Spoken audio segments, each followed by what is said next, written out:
James, it's going to be a Ukraine-Georgia NATO meeting at the summit. Can you explain why that is happening?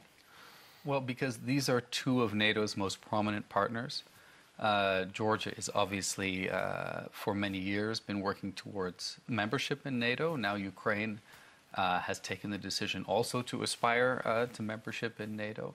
Georgia is contributing to NATO operations in a very substantial way, also to the EU, by the way. And there's a Black Sea context as well, because security in the Black Sea has deteriorated after Russia annexed Crimea.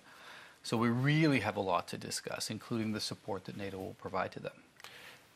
What would be the outcome of this meeting, though?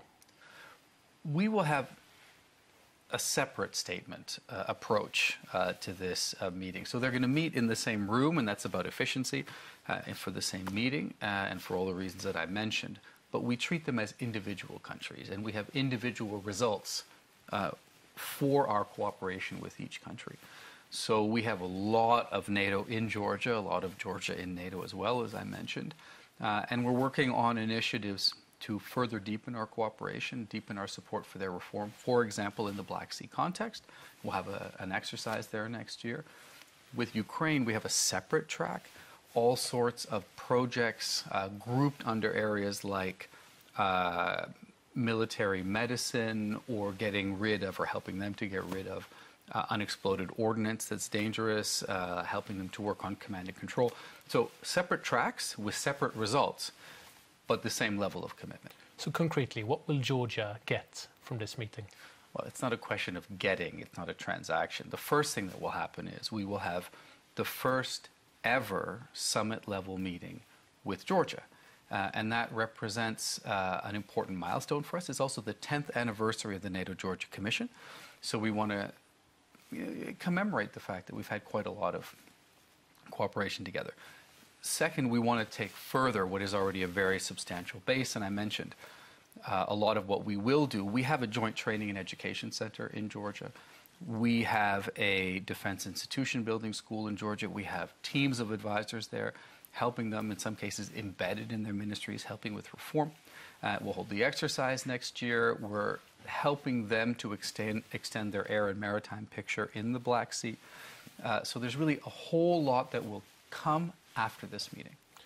The map, though, is as elusive as ever, I suppose? The Membership Action Plan is something which is a step on the way towards NATO membership, and that's been reflected in previous NATO statements. The way we at NATO, I think, are approaching this is that the Membership Action Plan and membership will come. That's a commitment from NATO. But what we can focus on now is helping Georgia get ready to meet the standards of membership, to focus on reform, and with all of our support. So we're doing our best to provide that support and step up that support. And when the day comes that the politics are right, then Georgia will be ready. Is Hungary okay with that sort of set-up meeting, sort of Balkan, Western Black Sea summit? Well, first, we're not calling it a Black Sea summit because it won't focus exclusively on the Black Sea. But, and you know how NATO works, if anything happens here, it's because all allies agree. So this meeting will take place, of course, with the full support of Hungary. For Ukraine, we have the trust funds, obviously. What's the next step in NATO-Ukraine relations?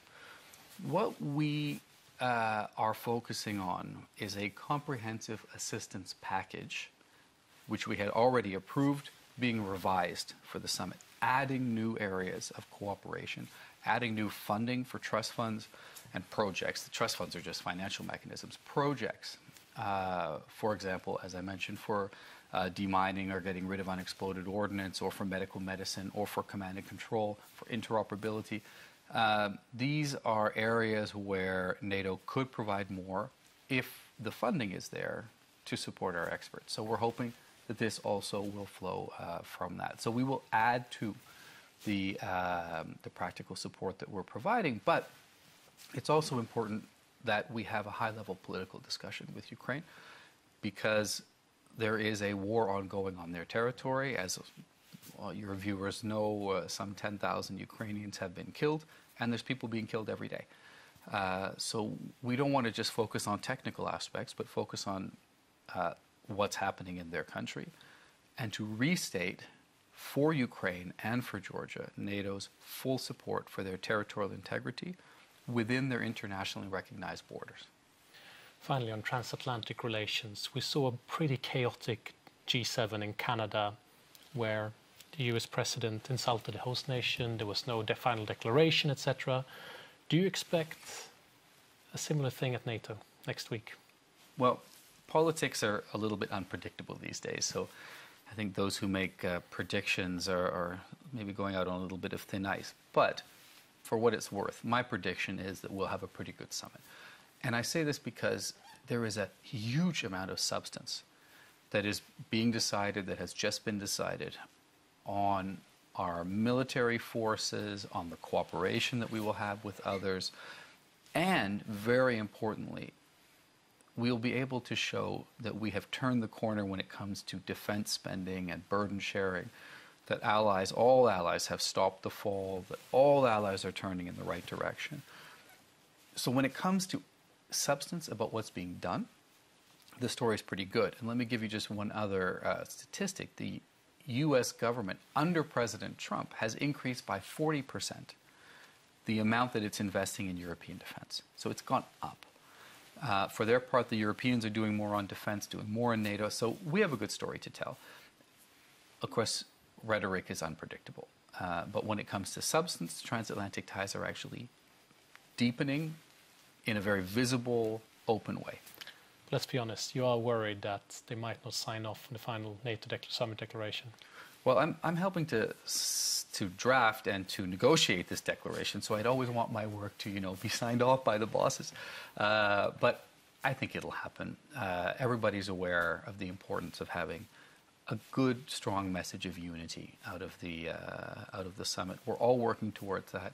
I can't make any guarantees, but we're doing our best. And as I say, I think we have the substance on which to stand to demonstrate that when it comes to security, at least, Europe and North America are standing together.